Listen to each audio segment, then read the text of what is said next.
Oke, assalamualaikum warahmatullahi wabarakatuh.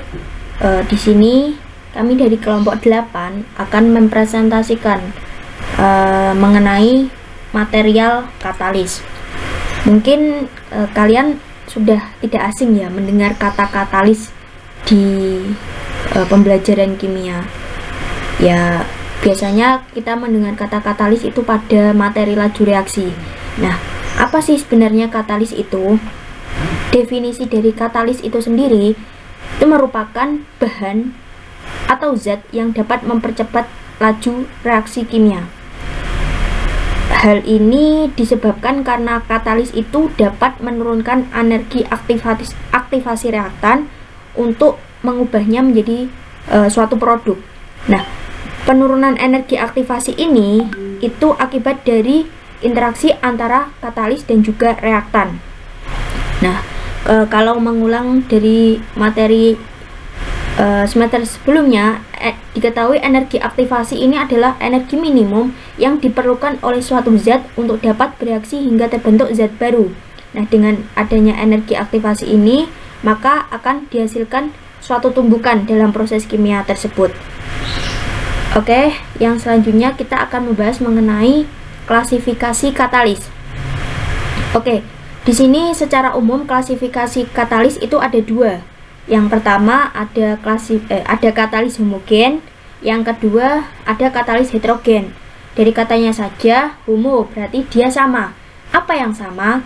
Yang sama adalah fasanya. Artinya katalis ini dia itu mempunyai fasa yang sama dengan reaktannya, sehingga bisa larut dalam reaktan dan juga hasil reaksinya. Sedangkan hetero berarti kan berbeda ya.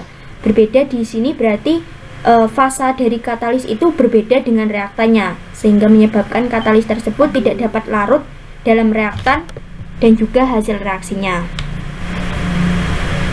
Nah, untuk contohnya adalah seperti ini.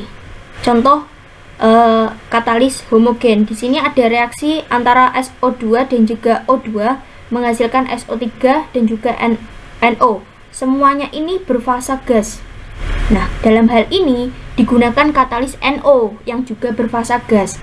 Karena fasanya sama, NO ini bisa larut ke reaktannya, sehingga di hasil reaksi juga ada unsur atau zat NO-nya. Yang kedua ada katalis heterogen. Contohnya di sini ada C2H4 plus H2 menjadi C2H6 yang semuanya dalam proses kimianya ini adalah berfasa gas. Namun untuk katalisnya itu digunakan nikel yang berfasa padat. Nah, karena fasa antara katalis dan juga reaktannya ini berbeda, maka katalis ini dia tidak bisa bereaksi dengan reaktan untuk menghasilkan produknya. Yang selanjutnya ada sifat katalis. Nah, di sifat katalis ini saya mencari itu tidak ada, saya belum menemukan, mungkin nanti teman-teman bisa menemukan sifat kimia, sifat fisika, sifat ataupun sifat mekanik dari katalis. Tapi secara umum sifat katalis itu ada tiga. Yang pertama itu berkaitan dengan selektivitas, yang kedua berkaitan dengan aktivitas, dan yang ketiga berkaitan dengan lifetime atau waktu hidup. Nah, selektivitas sendiri itu adalah ukuran katalis dalam mempercepat reaksi pada pembentukan suatu produk tertentu. Nah, persentase dari selektivitas itu bisa dihitung dengan rumus mol produk dibagi dengan mol reaksi secara keseluruhan dikali dengan 100%.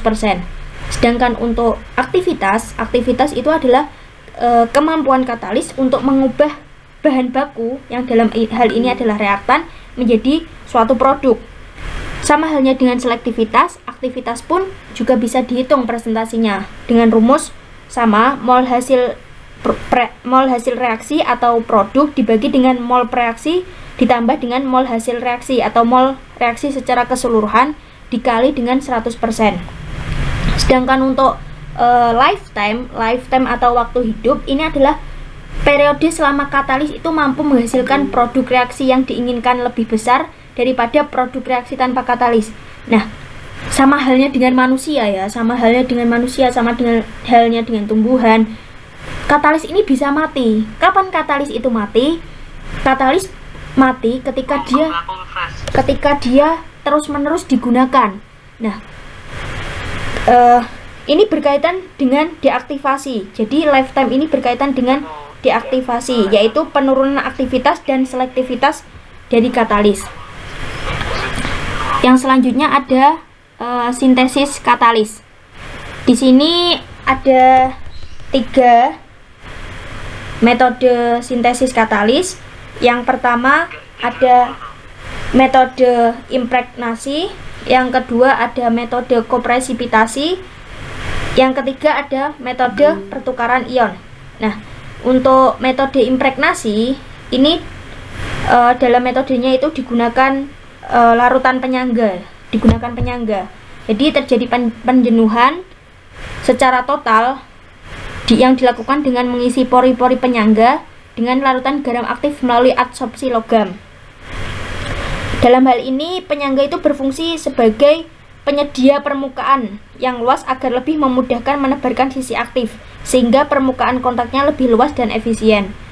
Terus yang kedua ada kopresipitasi. Kopresipitasi ini terjadi ketika komponen-komponen katalis itu dicampurkan, kemudian diendapkan. Presipitasi ya, diendapkan bersama-sama pada pH tertentu dengan penambahan bahan pengendap.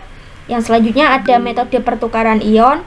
Metode pertukaran ion di sini terjadi ketika katalis ini menukarkan ion yang terdapat pada situs aktif pengemban dengan katalis logam. Biasanya metode pertukaran ion ini juga dikenal dengan metode adsorpsi pada larutan. Nah, tujuan dari metode pertukaran ion ini adalah memasukkan inti aktif yang berguna untuk menghilangkan senyawa berbahaya. Selain itu juga untuk menambah promotor. Yang selanjutnya ada karakterisasi ya. Karakterisasi dari katalis sendiri. Untuk mengkarakterisasi struktur dan morfologinya, ini bisa digunakan SEM, TEM, IR, UV Vis. Terus yang kedua ada karakterisasi sifat-sifat, struktur dan fasa, digunakan XRD, Raman, IR dan TEM. Terus untuk karakterisasi struktur molekulnya digunakan IR, Raman dan juga NMR. Dan yang terakhir untuk karakterisasi reaktivitas bulk digunakan XRD, TGA dan juga DTA. Oke, untuk pengaplikasian dari katalis. Yang pertama itu ada nikel. Nikel di sini adalah sebagai katalis pada proses hidrogenasi minyak sawit menjadi margarin. Yang kedua ada katalis vanadium oksida yang sering sekali, yang ini terkenal sih pada pembuatan asam sulfat. Dan yang ketiga ada katalis heterogen nanopartikel dalam proses transesterifikasi minyak kelapa sawit. Dan yang keempat ada ragi. Ragi ini juga termasuk katalis yang mengandung enzim yang membantu mengubah dan mengembangkan adonan menjadi roti. Yang selanjutnya adalah mengenai tantangan dan juga solusi. Nah, dalam pengembangan katalis itu tidak selalu berjalan dengan baik dan mulus. Ada aspek ekonomi yang menjadi alasan besar suatu industri itu tidak bisa melakukan produksi katalis dan memilih untuk mengimpornya, karena dinilai mengimpor katalis itu lebih murah dan praktis. Nah, adanya banyak tantangan yang kemudian membuat perusahaan itu berpikir ulang untuk memproduksi katalis. Salah satu diantaranya adalah mengenai biaya riset. Jadi untuk risetnya saja itu biayanya sudah mahal, apalagi untuk memproduksinya, ya kan. Nah, biaya riset ini digunakan untuk pengembangan katalis, tapi nilainya itu tidak sedikit, itu sangat besar. Selain itu juga untuk membuat katalis itu juga diperlukan waktu yang panjang. Nah, bagaimana solusi dari tantangan yang ada? Itu bisa dilakukan kolaborasi antara lembaga penelitian maupun perguruan tinggi dengan industri untuk menghasilkan formula katalis yang dapat menyaingi katalis komersial impor. Penguatan teknologi juga dapat dilakukan untuk memperkuat teknologi milik bangsa yang berujung pada kontribusi bangsa untuk memenuhi kriteria sendiri pada berbagai keperluannya, sehingga tidak perlu impor.